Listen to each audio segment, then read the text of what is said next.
குவைத்திலே இருப்பவர்கள் இனி பாதுகாப்பாக இருந்து கொள்ளுங்கள். தேவையான நீரை சேமித்து வைத்துக் கொள்ளுங்கள். ஏனென்றால் இனி ஈரான் குவைத்தினுடைய கதையை முடிக்கப் போகின்றது. ஈரானிய ஏவுகணைகளை தடுக்க முடியாமல் சுட்டு வீழ்த்த முடியாமல் சிக்கி தவிக்கும் அமெரிக்க வான் பாதுகாப்பு அமைப்புகளும் ஈரான் அதிரடியாக களமிறக்கி இருக்கக்கூடிய புதிய நவீன ஏவுகணைகளும் பயன்படுத்தி இருக்கக்கூடிய நானோ தொழில்நுட்பமும் அமெரிக்காவுடனான புரிந்துணர்வு ஒப்பந்தத்தை உத்தியோகபூர்வமாக ரத்து செய்த ஈரானும் ஈரானுக்கு எதிரான உச்ச தாக்குதல்களை அடுத்த கட்ட தாக்குதல்களை மேற்கொள்வதற்கு விரையும் அமெரிக்க போர் விமானங்களும் விமானப்படைகளும் ஈரானிய தலைமைகளுடைய இறுதி எச்சரிக்கைகளும் பஹ்ரைன் மற்றும் ஜோர்டானுக்கு எதிரான ஈரானின் தண்டர்போல்ட் தாக்குதல்களும் தரைமட்டமாக்கப்பட்டிருக்கக்கூடிய மிக முக்கியமான டேட்டா சென்டரும் அதிகமாக துள்ளும் பாகிஸ்தானும் ஈரானிய தலைமைகளுடைய பதிலடியும் தயாராகும் பாயாசமும் ஈரானிய தலைமைகளின் அதிரடியான அறிவிப்புகளும் ஈரானிய IRGC இராணுவத்தின் தந்திரமான காய் நகர்த்தல்களும்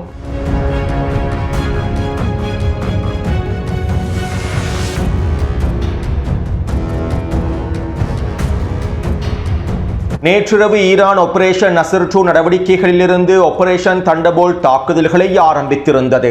மேலும் இந்த ஆபரேஷன் தண்டர்போல்ட் தாக்குதல்களை மேற்கொள்வதற்கு முன்பு ஈரானிய IRGC இராணுவம் அதிரடியான எச்சரிக்கை ஒன்றை வெளியிட்டிருந்தது. அமெரிக்க படைகளுக்கு தங்களுடைய நிலப்பரப்பை முழுமையாக வழங்கி அமெரிக்காவின் ஆக்கிரமிப்புக்கும் கொடூரங்களுக்கும் முழுமையான ஆதரவை வழங்கக்கூடிய நாடுகள் கவனமாக இருந்து கொள்ளட்டும். இதற்கான விளைவுகளை சந்திப்பதற்கு இந்த நாடுகள் முழுமையாக தயாராக இருந்து கொள்ளட்டும். நாங்கள் உங்களுக்கு எதிராக உச்ச பதிலடி தாக்குதல்களை மேற்கொள்ள போகின்றோம். உலகம் முழுவதும் இருக்கக்கூடிய முஸ்லிம்களுக்கு எதிரான வேலை திட்டங்களுக்கு இந்த அமெரிக்க தளங்களே பயன்படுத்தப்படுகின்றன. காசாவிலும் லெபனானிலும் ஈரானிலும் இன்னும் பல பிரதேசங்களிலும் முஸ்லிம்களுக்கு எதிரான தாக்குதல்களை இந்த அமெரிக்க தளங்களே ஒருங்கிணைக்கின்றன. இதனால் இந்த அமெரிக்க தளங்களுக்கு இடங்களை வழங்கியிருக்கக்கூடிய நாடுகள் இதற்கான பதிலடிகளை வாங்கிக் கொள்வதற்கு தயாராக இருந்து கொள்ளுங்கள். மேலும் அமெரிக்கர்களுக்கு உங்களுடைய பல ரகசியமான இடங்களையும் வழங்கியுள்ளீர்கள். பல இடங்களில் அவர்கள் ரகசியமாக வைக்கப்பட்டுள்ளார்கள். மேலும் இந்த ரகசியமான இடங்கள் தொடர்பாக உங்களுக்கு நன்றாகவே தெரியும். இதனால் அவசரமாக இந்த இடங்களில் இருந்தும் அமெரிக்க தளங்களுக்கு அருகாமையில் இருந்தும் உங்களுடைய நாட்டு குடிமக்களை அப்புறப்படுத்தி விடுங்கள் என ஈரானிய IRGC இராணுவம் எச்சரிக்கை ஒன்றை வெளியிட்டிருந்தது. இந்த எச்சரிக்கையை தொடர்ந்து ஈரான் அதிரடியாக ஆபரேஷன் தண்டர்போல்ட் தாக்குதல்களை ஆரம்பித்தது. மேலும் நேற்றிரவிலிருந்து இன்று காலை வரையில் ஈரான் மேற்கொண்டிருக்கக்கூடிய ஆபரேஷன் தண்டர்போல்ட் தாக்குதல் தொடர்பாக இடிமின்னல் தாக்குதல்கள் தொடர்பாக முன்னைய காணொலியில் தெளிவாக குறிப்பிட்டுள்ளேன். இதனால் மதியம் வெளியிட்ட காணொலியை பார்வையிடாதவர்கள் அவசரமாக கீழே இருக்கக்கூடிய லிங்கினை பயன்படுத்தி பார்வையிடுங்கள். குறித்த காணொலியை பார்வையிட்டதற்கு பின்பு இந்த காணொலியை பார்வையிடுங்கள். அப்போது தான் ஈரானினுடைய புதிய தண்டர்போல்ட் தாக்குதல் நடவடிக்கைகளை உங்களுக்கு தெளிவாக புரிந்து கொள்ள முடியும். அத்தோடு இந்த போரினுடைய அடுத்த கட்டம் தொடர்பாக ஈரானின் 100 செய்தி சேவையினுடைய இராணுவ ஆய்வாளர் இவ்வாறு தெரிவித்துள்ளார். ஈரானுக்கு எதிராக அமெரிக்கா புதிய தந்திரங்களை களமிறக்கி ஈரானுக்கு எதிரான மிகப்பெரிய தாக்குதல்களை மேற்கொள்வதற்கு திட்டமிட்டுள்ளது. ஈரானுக்கு எதிரான அடுத்த கட்ட நடவடிக்கைகளை உச்சளவில் மேற்கொள்வதற்கு அமெரிக்கா அனைத்து விதமான தயார்படுத்தல்களையும் முடித்துவிட்டது. இதனால் ஈரானும் ஒரு மிகப்பெரிய நீடித்த மோதலுக்கு தயாராகி வருகின்றது. ஈரானிலே மசூத் பெதஷ்கியானினுடைய அரசாங்கத்திற்கு வழங்கப்பட்டிருந்த வாய்ப்பும் தற்போது முடிவுக்கு கொண்டு வரப்பட்டுவிட்டது. இதனால் மீண்டும் பேச்சுவார்த்தை என்கின்ற பொறியை ஈரானிய மக்கள் ஒரு பொழுதும் ஏற்றுக்கொள்ளப் போவதில்லை. அத்தோடு இந்த அடுத்த கட்ட போரினுடைய முதல் பலியாக அரபு நாடுகளுடைய அரசாங்கங்களே காணப்பட போகின்றன. இந்த போரின் விளைவாக அமெரிக்கா அதனுடைய நட்பு நாட்டு அரசாங்கங்களை பலி கொடுக்க போகின்றது. மேலும் இந்த போரின் விளைவாக மத்திய கிழக்கு பிராந்தியத்திலே மிகப்பெரிய எழுச்சிகள் ஏற்பட போகின்றன. மேலும் இதற்கு அனைவரும் தயாராகிக் கொள்ளுங்கள் என குறித்த ஊடகத்தினுடைய இராணுவ ஆய்வாளர் தெரிவித்துள்ளார். அதே போன்று தற்போதைய தாக்குதல்கள் தொடர்பாக ஈரானினுடைய இன்னும் ஒரு ஆய்வாளர் இவ்வாறு தெரிவித்துள்ளார். மத்திய கிழக்கு பிராந்தியத்திலே வாழக்கூடிய அரபு மக்கள் ஈரானினுடைய நிதானத்திற்காக நன்றிகளை தெரிவித்துக் கொள்ள வேண்டும். ஈரானினுடைய ஏவுகணைகளை சுட்டு வீழ்த்துவதற்காக பெரும்பாலாக பயன்படுத்தக்கூடிய வான் பாதுகாப்பு அமைப்புகளும் பெட்ரியோட் வான் பாதுகாப்பு அமைப்புகளும் அமெரிக்க தளங்களில் இருந்து ஏவப்படுவதில்லை. மாறாக பஹ்ரைன் மற்றும் குவைத் நாடுகளில் இருக்கக்கூடிய அவர்களுடைய சொந்த இராணுவ தளங்களில் இருந்தே ஏவப்படுகின்றன. இந்த அரபு நாடுகள் அவர்களுடைய சொந்த இராணுவ திறன்களை பயன்படுத்தி சொந்த இராணுவத்தை பயன்படுத்திய ஈரானுக்கு எதிரான தாக்குதல்களில் பங்கு கொள்கின்றார்கள். மேலும் இவ்வாறு ஏவப்படக்கூடிய வான் பாதுகாப்பு அமைப்புகள் இலக்கு வைத்து ஈரான் தாக்குதல்களை மேற்கொண்டால் அதிகளவான அரபு இராணுவ சிப்பாய்கள் கொல்லப்படுவார்கள். இவ்வாறு அவர்கள் கொல்லப்படக்கூடாது என்பதற்காகவே ஈரான் இந்த வான் பாதுகாப்பு அமைப்புகள் இலக்கு வைத்து இவ்வளவு காலமாக தாக்குதல்களை மேற்கொள்ளவில்லை. ஆனால் இதற்கு பிறகு ஈரான் நிதானத்தை கடைபிடிப்பதற்கான வாய்ப்புகள் குறைவாகவே இருக்கின்றன. இந்த போர் தொடர்வதனால் அடுத்த கட்டமாக இந்த கணக்குகள் அனைத்தும் மாற்றம் மாற்றமடைந்துவிடும். ஈரானினுடைய சமன்பாடுகள் வேகமாக மாற்றமடைந்து வருகின்றன. வரம்புகள் என்கின்ற எல்லைக்குள் இருந்து ஈரான் முழுமையாக வெளியேறி வருகின்றது. ஈரானுக்கு எதிராக ஈரானுடைய இறையாண்மையை மீறக்கூடிய வகையில் இந்த நாட்டில் இருக்கக்கூடிய தளங்கள் பயன்படுத்தப்படும் போது ஈரான் ஒரு பொழுதும் வாய்மூடி சும்மா இருக்காது. உங்களுடைய சொந்த அரபு அரசாங்கம் செய்யக்கூடிய முட்டாள்தனமான முடிவுகளினால் இனி வரக்கூடிய நாட்களில் உயிரிழப்புகள் வேறு விதமாக அமையலாம். இதற்கு மேலும் ஈரான் நிதானத்தை கடைபிடிக்காது என்பதனை அரபு ஆட்சியாளர்கள் புரிந்து கொள்ள வேண்டும். மேலும் இனி வரக்கூடிய மணித்தியாலங்கள் உச்ச மோதல்களை உள்ளடக்கியிருக்கக்கூடிய மணித்தியாலங்களாகவே அமையப் போகின்றது என குறித்த ஈரானிய ஆய்வாளர் தெரிவித்துள்ளார்.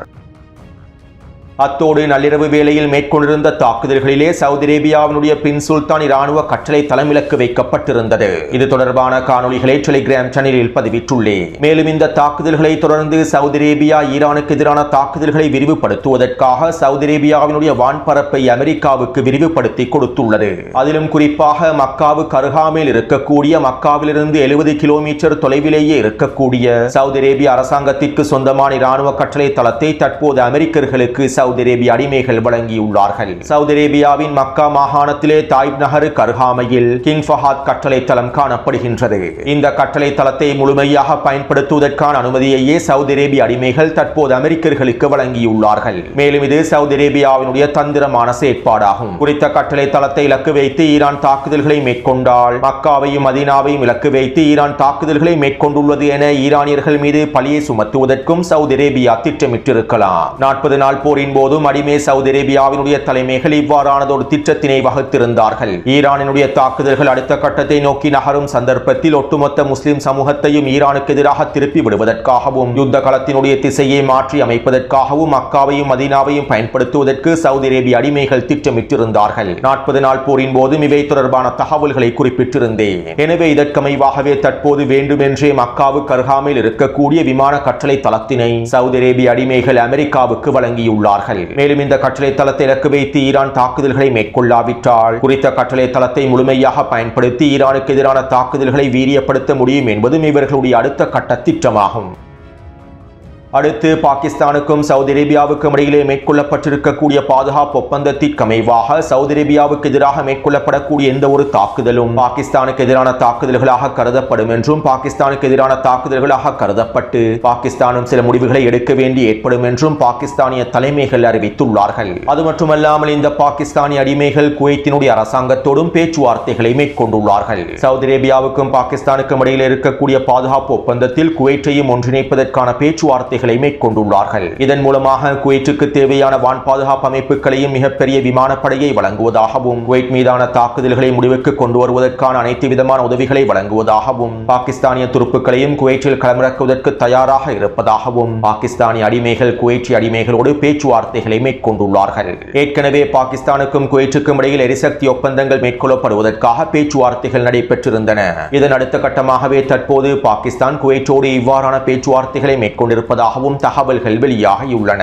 அதாவது கிடைக்கக்கூடிய சந்தர்ப்பத்தையும் வாய்ப்பையும் பயன்படுத்தி பாகிஸ்தான் அதிகளவான டாலர்களை சம்பாதிப்பதற்கும் இந்த அரபு நாடுகளிடமிருந்து அதிகளவான உதவிகளை பெற்றுக் கொள்வதற்கும் திட்டமிட்டிருக்கலாம். மேலும் பாகிஸ்தானிய அடிமைகள் இவ்வாறு திட்டமிட்டு இந்த அடிமைகளோடு பாதுகாப்பு ஒப்பந்தத்தை மேற்கொண்டு அவர்களிடமிருந்து அதிகளவான டாலர்களை பெற்றுக்கொண்டு அமைதியாக இருந்து விட வேண்டும். இதற்கு மாறாக பாகிஸ்தானிய அடிமைகள் களத்திலே களமிறங்குவதற்கு திட்டமிட்டால் ஈரானும் பாகிஸ்தானுக்கு தேவையான பாயாசத்தை தயாரித்துவிடும். உண்மையிலேயே தற்போதைய சூழ்நிலையில் பாகிஸ்தானினுடைய பிரதமராக இம்ரான் கான் அவர்கள் மாத்திரம் இருந்திருந்தால் இந்த நிலைமைகள் அனைத்தும் தலைகீழாக மாறியிருக்கும். மேலும் இம்ரான் கான் அவர்கள் நிச்சயமாக ஈரானுக்கு முழுமையான ஆதரவை வெளிப்படுத்தி இருப்பார். இந்த மத்திய கிழக்கு போரிலே ஈரானோடு பாகிஸ்தானும் ஒரு மிக முக்கியமான திருப்பு முனையாகவும் மாறியிருக்கும். ஆனால் தற்போது இந்த பாகிஸ்தானிய அடிமைகள் அமெரிக்காவுடன் ஒன்றிணைந்து பிழையான முடிவுகளை எடுப்பதற்கே திட்டமிடுகின்றார்கள். அத்தோடு இந்த பாகிஸ்தானிய அடிமைகள் ஈரானுக்கு இவ்வாறான செய்திகளை அனுப்பியதற்கு பின்பு நாங்கள் போரை ஆரம்பித்து விட்டோம் என ஈரானிய தலைமைகள் பாகிஸ்தானிய தலைவர்களுக்கு செய்தி ஒன்றை அனுப்பி இருப்பதாக தெரிவிக்கப்படுகின்றது. பேச்சுவார்த்தை மத்தியஸ்தராக இருக்கக்கூடிய பாகிஸ்தானிய தலைமைகளுக்கு ஈரான் அனுப்பியிருக்கக்கூடிய இந்த செய்திக்கு பின்னால் இருக்கக்கூடிய முக்கியமான விடயங்களை தெளிவாக புரிந்து கொள்ள முடியும்.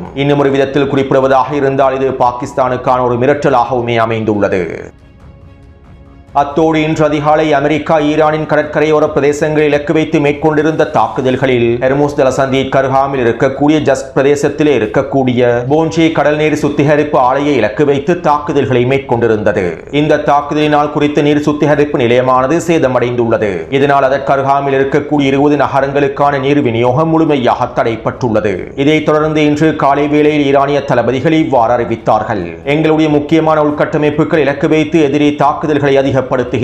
மேலும் எதிரியினுடைய அடுத்த கட்ட தாக்குதல்களுக்காக நாங்கள் இனியும் காத்திருக்க போவதில்லை. ஈரானுக்கு எதிரான அமெரிக்காவினுடைய ஆக்கிரமிப்பு உடனடியாக நிறுத்தப்படாவிட்டால் மத்திய கிழக்கு பிராந்தியத்தில் இருக்கக்கூடிய அனைத்து நீர் சுத்திகரிப்பு நிலையங்களையும் மின்சார கட்டமைப்புகளையும் இலக்கு வைத்தும் நாங்கள் தாக்குதல்களை மேற்கொள்வோம். மேலும் எதிரி தாக்குதல்களை ஆரம்பிக்கும் வரை நாங்கள் காத்திருக்க போவதில்லை என்பதனால் இப்போதே இந்த தாக்குதல்களை ஆரம்பிக்க போகின்றோம். மேலும் எங்களுடைய இந்த தாக்குதல் திட்டத்தின் முதல் கட்டமாக குவைற்றுக்கு எதிரான தாக்குதல்களையே விரிவுபடுத்த போகின்றோம். குவைற்றில் இருக்கக்கூடிய மின்சார உற்பத்தி நிலையங்களும் கடல் நீர் சுத்திகரிப்பு நிலையங்களும் தற்போது எங்களுடைய தாக்குதல் பட்டியலிலே இணைத்துக் கொள்ளப்பட்டுள்ளன. இதற்கான உச்ச பதிலடிகளை வழங்கப் போகின்றோம் என IRGC ராணுவத்தின் தளபதிகளில் ஒருவர் அறிவித்தார். மேலும் இந்த அறிவிப்பு வெளியிடப்பட்டு அரை மணித்தியாலங்களுக்குள்ளேயே ஈரான் குவைற்றுக்கு எதிரான அடுத்த கட்ட தண்டபோல் தாக்குதல்களை இடிமின்னல் தாக்குதல்களை ஆரம்பித்தது. மேலும் இந்த தாக்குதல்கள் குவைற்றினுடைய உள்கட்டமைப்புகள் இலக்கு வைத்து மேற்கொள்ளப்பட்டிருந்தன. குவைத் முழுவதும் முக்கியமாக 8 கடல் நீர் சுத்திகரிப்பு ஆலைகள் காணப்படுகின்றன. இந்த 8 கடல் நீர் சுத்திகரிப்பு நிலையங்களில் 2 கடல் நீர் சுத்திகரிப்பு நிலையங்கள் இலக்கு வைத்து ஈரான் உச்ச தாக்குதல்களை மேற்கொண்டது. இதைத் தொடர்ந்து ஷுவைபா துறைமுகத்திற்கு வடக்கு பகுதியில் இருக்கக்கூடிய குவைற்றினுடைய மின்சார உற்பத்தி தளத்தை இலக்கு வைத்தும் தாக்குதல்கள் மேற்கொள்ளப்பட்டன. மேலும் குறித்த மின்சார உற்பத்தி தளத்தோடு தொடர்பு பட்டிருக்கக்கூடிய பல ஜெனரேட்டர்களை இலக்கு வைத்தும் உச்ச தாக்குதல்கள் மேற்கொள்ளப்பட்டிருந்தன. இந்த தாக்குதலினால் குவைற்றினுடைய பல பிரதேசங்கள் பற்றி எரிந்தன. மேலும் இவற்றை உறுதிப்படுத்தக்கூடிய காணொளிகளை டெலிகிராம் சேனலில் பதிவிட்டுள்ளேன். அது மட்டுமல்லாமல் ஈரானிய தாக்குதல்களினால் குவைற்றினுடைய மின்சார கட்டமைப்புகளும் நீர் உற்பத்தி தளங்களும் சேதமடைந்திருக்கின்றது என்பதனை குவைற்றினுடைய உள்துறை அமைச்சகமே ஒப்புக்கொண்டுள்ளது. இந்த தாக்குதல்களை தொடர்ந்து மாலை வேளையில் குவைற்றினுடைய மிகப்பெரிய எண்ணெய் தளம் ஒன்றை இலக்கு வைத்தும் ஈரான் தாக்குதல்களை மேற்கொண்டிருந்தது.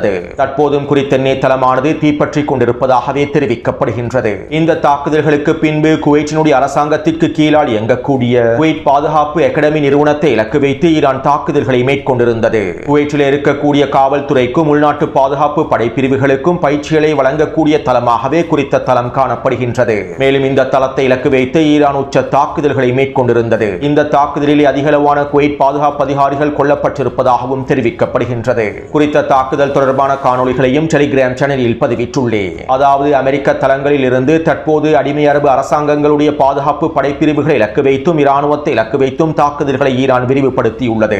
நேற்றிரவு குவைற்றினுடைய இராணுவ அதிகாரிகள் நிலை கொண்டிருந்த பிரதேசம் ஒன்று இலக்கு வைத்தும் தாக்குதல்கள் மேற்கொள்ளப்பட்டிருந்தன. இந்த தாக்குதலிலும் பல குவைத் அதிகாரிகள் கொல்லப்பட்டிருப்பதாக படுகாயமடைந்திருப்பதாக தெரிவிக்கப்படுகின்றது. முன்னே காணொளியில் இவை தொடர்பாக குறிப்பிட்டிருந்தேன். எனவே ஈரானின் ஆபரேஷன் தண்டர்போல்ட் நடவடிக்கைகளுடைய முதல் கட்டமாக குவைற்றை ஈரான் முழுமையான பட்டியலில் இணைத்துள்ளது. மேலும் இதற்கமைவாகவே தற்போது குவைற்றினுடைய இராணுவத்தையும் பாதுகாப்பு படைப்பிரிவுகளையும் பலவீனப்படுத்துவதற்கான தாக்குதல்களையும் நடைமுறைப்படுத்தி வருகின்றது. மேலும் ஈரானுடைய இந்த தாக்குதல்கள் அமெரிக்க இராணுவத்தின் தரைவழி தாக்குதல்களோடும் சம்பந்தப்படுகின்றன. அமெரிக்கா ஈரானுக்கு எதிரான தரைவழி தாக்குதல்களை ஆரம்பிப்பதற்கு முன்பு ஈரான் குவைற்றில் இருக்கக்கூடிய பாதுகாப்பு படைப்பிரிவுகளை பலவீனப்படுத்துகின்றது. குவைட் அரசாங்கத்தையும் இராணுவத்தையும் பலவீனப்படுத்துகின்றது. அமெரிக்கா ஈரானுக்கு எதிரான தரைவழி தாக்குதலை மேற்கொண்டால் அதே நேரத்தில் குவைற்றுக்கு எதிரான தரைவழி தாக்குதலை ஈரான் மேற்கொள்ளும். இதற்கான சூழ்நிலையை உருவாக்குவதற்காகவே ஈரான் எல்லாவிதமான தயார்படுத்தல்களையும் தற்போது அவசரமாக மேற்கொண்டு வருகின்றது. சுருக்கமாக குறிப்பிடுவதாக இருந்தால் குவைற்றினுடைய கதையை முடிப்பதற்கு ஈரான் தீர்மானித்து விட்டது. அத்தோடு இந்த தாக்குதல்களை தொடர்ந்து தற்போது குவைற்றினுடைய பல பிரதேசங்களில் மின்சாரம் துண்டிக்கப்பட்டிருப்பதாகவும் பல பிரதேசங்களில் நீர் விநியோகம் துண்டிக்கப்பட்டிருப்பதாகவும் தெரிவிக்கப்படுகின்றது. அது மட்டுமல்லாமல் இனி வரக்கூடிய காலங்களிலே மின்சாரத்தை சிக்கனமாக பயன்படுத்த வேண்டும் என்பதற்காக பல இடங்களில் குவைத் அரசாங்கமே மின்சார தடைகளையும் ஏற்படுத்தியுள்ளது. அது மட்டுமல்லாமல் குவைற்றினுடைய விமான நிலையங்கள் அனைத்தும் முழுமையாக முடக்கப்பட்டு விட்டன. குவைற்றினுடைய வான்பரப்பு இழுத்து மூடப்பட்டு விட்டது. ஒட்டுமொத்த குவைற்றும் தற்போது முடங்கியுள்ளது. எனவே குவைற்றுக்கு எதிரான அடுத்த கட்ட தண்டர்போல்ட் தாக்குதல்களை இன்றிரவு களமிறக்கப் போகின்றார்கள். அடுத்து ஜோர்டானுக்கு எதிராகவும் பஹ்ரைனுக்கு எதிராகவும் அடுத்த கட்ட தண்டர்போல்ட் தாக்குதல்கள் மேற்கொள்ளப்பட்டிருந்தன. இதற்கமைவாக ஜோர்டானில் இருக்கக்கூடிய மிக முக்கியமான 2 இராணுவ கட்டளை தளங்களை இலக்கு வைத்தும் ஈரான் உச்ச தாக்குதல்களை மேற்கொண்டிருந்தது. இந்த தாக்குதல்களினால் ஜோர்டானில் இருக்கக்கூடிய இராணுவ தளங்கள் முழுமையாக தீப்பற்றி எரிகின்றன. இவை தொடர்பான காணொளிகளை டெலிகிராம் சேனலில் பதிவிட்டுள்ளேன். மேலும் இந்த தாக்குதலினால் பல அமெரிக்க அதிகாரிகள் கொல்லப்பட்டும் படுகாயங்களுக்கு உள்ளாக்கப்பட்டிருக்கலாம் என்றும் தற்போது தகவல்கள் வெளியாகிய வண்ணம் இருக்கின்றன. அதிகளவான அமெரிக்க ஊடகங்கள் தற்போது இவை தொடர்பான செய்திகளை வெளியிட்டு வருகின்றன. டொனால்ட் ட்ரம்பினுடைய நிர்வாகம் கொல்லப்பட்டிருக்கக்கூடிய அமெரிக்க அதிகாரிகள் தொடர்பான தகவல்களை மூடி மறைப்பதற்கான வேலை திட்டங்களை முன்னெடுத்து வருவதாகவும் அமெரிக்க ஊடகங்களே செய்திகளில் குறிப்பிட்டுள்ளன. அத்தோடு ஈரானின் தண்டபோல்ட் தாக்குதல்களினால் பஹ்ரைனிலே 5க்கும் அதிகமான வெடிப்புகள் பதிவாக இருந்தன. இதிலே மிக முக்கியமாக பஹ்ரைனி அரசாங்கத்தினால் பயன்படுத்தக்கூடிய மிக முக்கியமான செயற்கை நுண்ணறிவு நிறுவனமான பெட்டில்கோ என்கின்ற AI தொழில்நுட்பத்தின் நிறுவனத்தினுடைய டேட்டா சென்டர்கள் இலக்கு வைக்கப்பட்டிருந்தன. பஹ்ரைனி அரசாங்கத்திற்கு கீழால் செயற்படுத்தப்படுகின்ற அனைத்து தொழில்நுட்ப நிறுவனங்களும் குறித்த டேட்டா சென்டரையே பயன்படுத்துகின்றன. மேலும் தற்போது குறித்த டேட்டா சென்டர்களை இலக்கு வைத்து ஈரான் உச்ச தாக்குதல்களை மேற்கொண்டுள்ளது. இதனால் தற்போது பஹ்ரைனி அரசாங்கத்தின் செயற்கை நுண்ணறிவு வேலை திட்டங்கள் முழுமையாக முடங்கி இருப்பதாகவும் தெரிவிக்கப்படுகின்றது. அதே போன்று பஹ்ரைனுக்குள்ளே இருக்கக்கூடிய அமெரிக்காவின் மிகப்பெரிய ட்ரோன் களஞ்சியசாலை ஒன்று இலக்கு வைத்தும் தாக்குதல் மேற்கொள்ளப்பட்டுள்ளது. இந்த தாக்குதலினால் அமெரிக்காவின் ட்ரோன் களஞ்சியசாலையானது முழுமையாக தரைமட்டமாக்கப்பட்டிருப்பதாக தெரிவிக்கப்படுகின்றது. அடுத்து நேற்றிரவிலிருந்து ஈரான் மேற்கொண்டு வரக்கூடிய இந்த இடிமின்னல் தாக்குதல்களை தண்டபோல்ட் தாக்குதல்களுடைய ஏவுகணைகளை அமெரிக்க வான் பாதுகாப்பு படைப்பிரிவுகளினால் வான் பாதுகாப்பு அமைப்புகளினால் சுட்டு வீழ்த்த முடியவில்லை. கடந்த 5 நாட்களாக ஈரான் பழைய ஏவுகணைகளையே பயன்படுத்தி இருந்தது. ஒவ்வொரு தாக்குதலுக்கும் 25க்கும் அதிகமான ஏவுகணைகளை ஏவியிருந்தது. மேலும் இவற்றிலே பாதி ஏவுகணைகளை வான் பாதுகாப்பு அமைப்புகள் சுட்டு வீழ்த்தி இருந்தன. இதனாலேயே தாக்குதல் வீரியமும் குறைவாக இருந்தது. ஆனால் தற்போது ஈரான் குறைவான ஏவுகணைகளையே ஏவியுள்ளது. ஆனால் இந்த ஏவுகணைகளில் பெரும்பாலான ஏவுகணைகள் அமெரிக்க வான் பாதுகாப்பு அமைப்புகளினால் சுட்டு வீழ்த்த முடியவில்லை. அதாவது ஆபரேஷன் தண்டபோல்ட் நடவடிக்கைகளுக்காக ஈரான் நவீன புதிய ஏவுகணைகளை களமிறக்கியுள்ளது. மேலும் தற்போதைய தாக்குதல்களுக்காக ஈரான் பயன்படுத்தி வரக்கூடிய ஏவுகணைகளில் நேனோ டெக்னாலஜி பயன்படுத்தப்பட்டிருப்பதாகவும் தகவல்கள் வெளியாகியுள்ளன. அதாவது இந்த ஏவுகணைகளில் ஈரான் ஏதோ ஒரு புதுவிதமான நிறப்பூச்சுக்களை பூசி இருப்பதாகவும் வலிமைக்கு மாற்றமான பெயிண்ட்களை பயன்படுத்தி இருப்பதாகவும் இவ்வாறு இந்த ஏவுகணைகளில் பயன்படுத்தப்பட்டிருக்கக்கூடிய நிறப்பூச்சுக்கள் ராடர் கருவிகளை உறிஞ்சுவதாகவும் ராடர் கருவிகளினால் கண்காணிக்க முடியாத நிலைமை ஏற்பட்டு விடுவதாகவும் தெரிவிக்கப்படுகின்றது. இந்த தகவல்கள் இன்னும் உத்தியோகபூர்வமாக ஈரானிய தரப்பினரினால் அறிவிக்கப்படவில்லை. இருப்பினும் குறித்த நேனோ டெக்னாலஜியை ஈரான் பயன்படுத்தி இருப்பது தொடர்பாக தற்போது அமெரிக்க இராணுவ ஆய்வாளர்களும் இஸ்ரேலிய ஆக்கிரமிப்பு இராணுவ ஆய்வாளர்களும் கருத்துக்களை வெளியிட்டு வருகின்றார்கள். இதனால் தான் தற்போது ஈரானிய ஏவுகணைகளை இடைமறிக்க முடியவில்லை என்றும் அமெரிக்க ராடர் கருவிகளை குறித்த ஏவுகணையிலே பூசப்பட்டிருக்கக்கூடிய நிறப்பூச்சுக்கள் ராடர் கருவிகளுக்கு மிகப்பெரிய சவாலாக மாறி இருப்பதாகவும் தெரிவிக்கப்படுகின்றது. அத்தோடு ஈரானுடைய தண்டபோல்ட் தாக்குதல்கள் தற்போதும் வீரியமாக மேற்கொள்ளப்பட்டுக் கொண்டிருக்கின்றன. நீங்கள் இந்த காணொலியை பார்வையிடும் போதும் ஈரானுடைய தாக்குதல்கள் வீரியமாக மேற்கொள்ளப்பட்டுக் கொண்டிருக்கின்றன. இப்படியான நிலைமையில் அமெரிக்காவுடனான புரிந்துணர்வு ஒப்பந்தத்தை ஈரான் உத்தியோகபூர்வமாக ரத்து செய்வதாகவும் அறிவித்துள்ளது. அத்தோடு ஐரோப்பாவில் இருக்கக்கூடிய அமெரிக்காவின் அதிகளவான வான்படைகளும் போர் விமானங்களும் தற்போது மத்திய கிழக்கை நோக்கி நகர்ந்து கொண்டிருக்கின்றன. இன்றிரவு அமெரிக்கா ஈரானுக்குள்ளே உச்ச தாக்குதல்களை மேற்கொள்ளப் போவதாக தகவல்கள் வெளியாகியுள்ளன. இதைத் தொடர்ந்து ஈரானிய தலைமைகள் அமெரிக்கா அடிமை அரபுகளுக்கு முற்ற எச்சரிக்கையை வெளியிட்டுள்ளார்கள். ஈரானினுடைய உள்கட்டமைப்புகளை இலக்கு வைத்து அடுத்த கட்ட தாக்குதல்களை அமெரிக்கா மேற்கொண்டால் இன்றிரவு நாங்கள் அபுதாபியையும் துபாயையும் அதற்கு அருகாமையில் இருக்கக்கூடிய ஒட்டுமொத்த பிரதேசங்களையும் இலக்கு வைத்து உச்ச தாக்குதல்களை மேற்கொள்வோம். இதனால் தற்போதைய துபாய் மற்றும் அபுதாபியில் இருக்கக்கூடிய மக்களை அப்புறப்படுத்தி விடுங்கள், முக்கியமான துறைமுக பிரதேசங்களில் இருக்கக்கூடிய மக்களை அப்புறப்படுத்தி விடுங்கள் என ஈரானிய தலைமைகள் இறுதி எச்சரிக்கைகளை வழங்கியுள்ளார்கள். எனவே இன்றிரவு மோதல்கள் அடுத்த கட்டத்தை நோக்கி நகரப்போகின்றன. அத்தோடு இந்த காணொலி தொடர்பான கருத்துக்களை பதிவிடுங்கள். தொடர்ந்தும் என்னுடன் இணைந்திருங்கள். நன்றி, வணக்கம்.